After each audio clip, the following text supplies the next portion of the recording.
Evo sada jedne priče o čoveku sa 3 imena. Ima rodoslov od 1820. godine, ali pradeda beše Solunac, umro 40. godini, prababa se preudade, deda umre mlad, baba mlada i taj Jovan ostade sam. I kad napuni skoro 20 godina, oženi se Globoderkom Ružom i rodiše dete. Otac mlad pravo u mesnu kancelariju da prijavi dete. Kad rođeno, rodilo se dete, ovaj tamo upisao 24. septembar, međutim ono rođeno u subotu, je tako majka je pričala kasnije.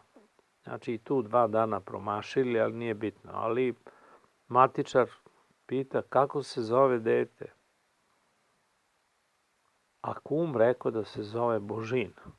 Međutim, Jovanu se to nije dopalo, pa se zamisli, ima neki komšija tu blizu, zove se Radoslav, i on kaže neka se zove Radoslav. I matičar to upiše, ovaj se vrati kući, ne priča nikome ništa da je promenio ime. Jer na krštenju kum je dao ime Božin, a baba Maja kad krenula kući, ponela ga, ona kaže da ga zovemo Boža. Tako Božin ostade zapisano u crkvenim knjigama, Radoslav upisano u državnim knjigama i tako to išlo, dete pošlo u školu tamo ovamo. Ali dođe vreme, narod ne zna ni ko je Radoslav, ni ko je Božin, nego znaju svi za Božu, tako da to sam ja. Ja osjećam da sam ja sada Boža i da tako se i potpisujem, ali kad mora lična karta nešto drugo, mora da napišem Radoslav, a kad odem u crkvu, pop da se pričestim, pita ime, pa šta da kažem nego Božin, onako kako mi je to zavedeno u crkvenim knjigama.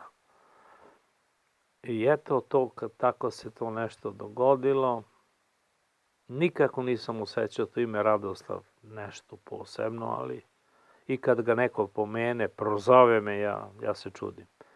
A i Božin, jedino kažem u crkvi, kažem Božin, a u ovom svetu sam Boža i tako će i da ostane.